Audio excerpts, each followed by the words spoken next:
Motsoaledi. And we're going to stay on this issue now because concerns are mounting over the delays in repairs at Charlotte Maxeke Johannesburg Academic Hospital, with a reported 1.7 billion rand funding shortfall threatening completion of the project.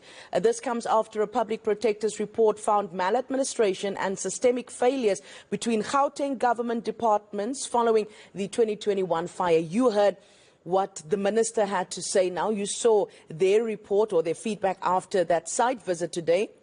But here's the question: what does this mean for South Africans' constitutional right to health care? You heard the minister's answer to some of that. Now, joining us now is a human rights activist, Kolekile Mnisi, from the Foundation for Human Rights, to unpack some of the implications and the consequences here. Kolekile, good afternoon. Thank you so much for joining me here on today. You had the opportunity to hear some of the minister's response now.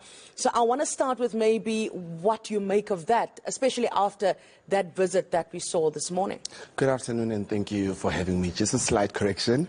I'm an independent human rights activist and a journalist, no longer with the Foundation for Human Rights. Thank you. So, having heard what the minister has said right now, you know, there's a few things that actually irk me up as an activist. One, we are shying away from accountability.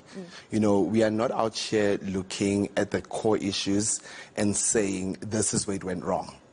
We are blaming it on maladministration, lack of project coordination and all of those things. But on the ground, this is a case of denial, and denial of care from any public health facility really, really undermines what the core tenets of the South African Constitution speak to with regards to the provision of health services for the public citizens. I asked the minister about that. Critics, for instance, saying we had two ministers on site today, and all they are saying is that most of the responsibility is on the Premier, shifting it to Gauteng.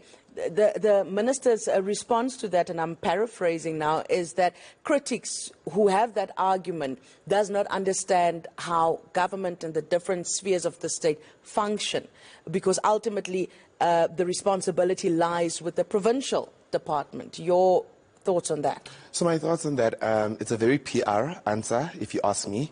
And as an activist looking at the recent developments around, you know, this case, it becomes now a PR play where we're showing up, and showing up usually equals to accountability. But we are not getting the core gist as to what really transpired. We can't be nearly half a decade into a hospital being partially closed with over 1,083 beds not being functional. That is a disservice to the general public, if you really ask me. And we need those core answers. You know, we're not just criticizing what really transpired here, but we are saying we need accountability, we need answers, we need, you know, implementation plans and timeframes and timelines as to what it is that is going to be done from now moving on to the next. And I'm saying this because there is a case, a case that I was really, really close to, where a patient was due for radiation and chemotherapy at Charlotte Maxeke Academic Hospital, but they couldn't. Months passed by, and in December, unfortunately, they passed on. And then you now start to think, how many more TB treatments are delayed? How many more cancer cases are not getting the adequate treatment that they should be getting? I like the case that you're bringing up, because I think that's what I was trying to get to. I asked the minister twice about the impact on patients, what the impact has been, because ultimately it's patients with cases, it's real people. And I was hoping to get an answer like you were giving to us now. So maybe expand on that beyond just this one case. When we have delays like this, the minister called it the battle of the tenders that caused all of this. What's the real implication on the human rights of South Africans? So if you think about it, you know, the South African Constitution really, really speaks highly of human rights. So patients have the right to access free basic health care as mandated by, you know, some sections of the Constitution, if you look at Section 27, for example.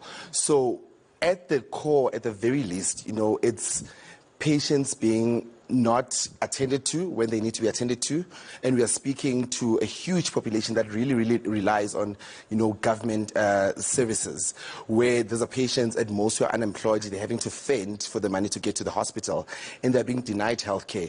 So it's undermining, human dignity at the core of it all. It's undermining the right to life, because people are dying as a result of this, and this is a case that I'm bringing forth, and there is evidence of that case. So we can't be having ministers coming up with rehearsed PR answers where there are funds, huge funds that were allocated to this. But if you really look at the report, just less than 50% of the allocated budget was spent at that time. So there's an issue in terms of the procurement. I hear the minister saying, we need automated and electronic procurement services and all of those things, not at the expense of the victims of a failing public health service. What kind of accountability do you want to see here? I asked about that as well, and we are hearing that there's a deadline now of August for the hospital to be repaired and open to the public and serving the public as it should again. Yes. Besides that, what other accountability do we need to see? Firstly, that date that the minister's just put out there, I really think for me it's just reaching. It's not feasible, and there's a whole lot of series of events that can prove that why the date is not a feasible date. But what we are wanting to see, for one, where are the reports that are going to be published to say, listen, this is where the shortfall was, these are the recommendations as proposed by the public protector, and this is what the Auditor General is coming in from its mandate to say, okay, this is what needs to happen. Over and above everything else, we need to see, the Premier being held to account, because the minister, by default, takes it back to the Premier, with the 30-day reports that the Premier needs to issue out to say, listen, this is what needs to happen, step 1, 2, 3, and 4. And over and above everything else, we also need audits. There has to be lifestyle audits. We are not saying there is a case of corruption here, but we are saying the lack of maladministration and the lack of accountability is a plausible enough leeway and gap that can, perpetuate corruption. So we need those lifestyle audits. We need, accountability. We need things to be put on the table and to say, this is where we went wrong. How then do we work together with the public and other key stakeholders within government departments in making sure that the free basic healthcare services are delivered to the people? Well, we're going to have to follow very closely those remedial actions and its implementation. Yes. We want transparency and we want accountability. Yes. Appreciate your time as always. Thank you so much. That was human rights activist Kolekile Mnisi.